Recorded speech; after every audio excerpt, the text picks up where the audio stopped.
أهلا بكم في أحلى وصفة معجنات تركية الجوزلمة المحشية. عندي ملعقة كبيرة من الخميرة الفورية وملعقة صغيرة سكر وملعقتين من جبنة الفيتا أو الجبنة الكريمية، ملعقة من الخل وثلاثة أكواب من الدقيق وطبعا الملح. نخلطهم مع بعض، نحاول نلتزموا بهذه الطريقة، طريقة التحضير بهذا الشكل باش نتحصلوا على النتيجة المطلوبة. ونضيف الماء الدافي بهذه الطريقة. العجينة تكون رطبة زي ما نشوفوا، نخلوها ترتاح ونجهزوا الحشو. نقدروا نستعملوا العجينة هذه بدون ما تختمر، وفي الأخير نضيف عليها ملعقة كبيرة من زيت الزيتون، وأهم شيء إن هي تكون رطبة. نخليها على جنب، ولو الحشوة جاهزة نقدروا نستعمل العجينة على طول. الحشوة عندي لحم مفروم الكمية اللي تبيها، درت 1/4 كيلو، وبصلة مبشورة بالماء متاعها وبالمية مهم جدا، وقليل من الفلفل الأخضر وملح وفلفل أبيض، ونضيف ملعقة كبيرة من دبس الرمان، ملعقة من البابريكا. نخلط المكونات كويس مع بعضها. المفروم كان عندي قليل الدسم، يعني ما فيش شحمة، فأضفت له كمية كويسة لا بأس بها من زيت الزيتون، ونخلط بحيث تمتزج كل المكونات. الحشوة حتكون حشوتين، عندنا الحشوة الثانية اللي هي الجبنة، وهذه حشوة اللحم المفروم جاهزة.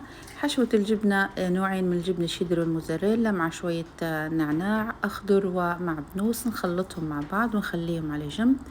وناخد العجينة متاعنا، مش المطلوب إن هي تكون تختمر، شوفوها كيف قوامها رطبة طرية. ناخد نقسمها، شوفوا قوامها، هذا هو القوام المطلوب، تكون رطبة نوعا ما. نقسمها إلى قطع متساوية. جربوها من المعجنات اللذيذة وحلوة جدا، وحتى لتاني يوم تسخنيها شوية ما شاء الله. نضيف شوية زيت زيتون يساعدنا، لأن العجينة رخوة، ومهم جدا إن هي تكون بهذه الطراوة، ما تكونش يابسة أو متماسكة إطلاقا.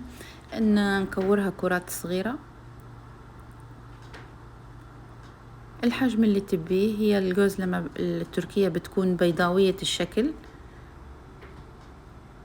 العجينة ارتاحت،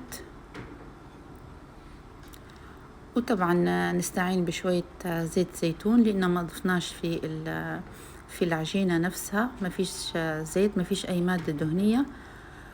وبعد ما نكمل نجهز العجينة بشكل كرات، ناخد أول كرة من العجينة ونطرحها بهذا الشكل، وناخد ملعقة كبيرة تكون، نعبوا الملعقة ونسكروا أطراف العجينة كويس بشكل جيد جدا، مهمة هذه النقطة. نضغط عليها بهذا الشكل البيضاوي ونخليها، ونستمر مع بقية الكرات العجينة بنفس الطريقة. هي أكلة وصفة الجوزلمة التركية تندار في الصاج عادة اللي يكون على الحطب، طيب على الحطب، ولكن احنا بنديروها في البيت بالشكل الاعتيادي. وهنا نجهز الجوزلمة اللي فيها حشوة الجبنة، أي نوع من الأجبان تحبي تفضلين، حاولوا إنه هو يكون نوعية ممتازة، يكون فيها الدهن، بحيث لما تلامس الصاج والحرارة تدوب وتعطي طعم ونكهة كويسة يعني وحلوة. نستمر إلى أن نكمل كل الكمية اللي عندنا.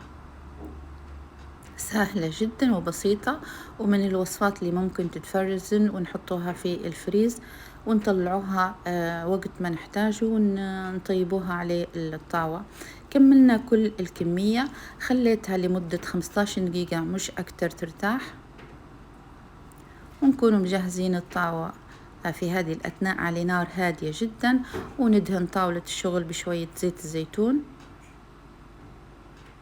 نحاولوا إن نستعملوا زيت زيتون أو سمن خفيف أو زبدة حيوانية، ما نستعملوش إطلاقا المارجرين ولا نستعملوا زيت الذرة، لأن حقيقة تفرق جدا لما بنستعملوا زيت الذرة، مليش طعم في معجنات الصاج أو في الجوزلمة. نطرحها بالطراحة أو بعصاة الطرح، بخفة بدون ما نضغط على الحشو، ونستعين بإيدنا مرة مرة نطرحوها إلى أن تاخد شكل بيضاوي والعجينة تكون رقيقة. هذا الصاج سخناه. طبعا في ناس تحب إنها هي تكون الجوزلمة أو فطيرة الصاج تكون هيك طايبة محمرة أكتر، يعني نفضلها تكون محمرة زيادة عن اللزوم، ونقلبها بهذا الشكل. نكمل كل الكمية. الصاج ممكن يكون كهربائي أو طاوة العادية ممكن، ونستعملوه. يعني بالنسبة للصاج اللي عندي هذا استعملته على جهتين، مرة على الجهة هذه وبعدين قلبته، نظفته ومسحته وقلبته حطيته باش نبي نعرف. حبيت نجرب أي طريقة استعمال الصاج تكون أفضل، لما يكون مقلوب أو لما عادي. هذا بالشكل الاعتيادي. ما نحكي لكمش على الريحة جميلة جدا. وهنا استعملت الصاج بعد ما غسلته وجففته، استعملته مقلوب. أنا أنصح باستعماله مقلوب بهذا الشكل أفضل وأعطي نتيجة أحسن، ما لصقتش نهائيا الجوزلمة معانا.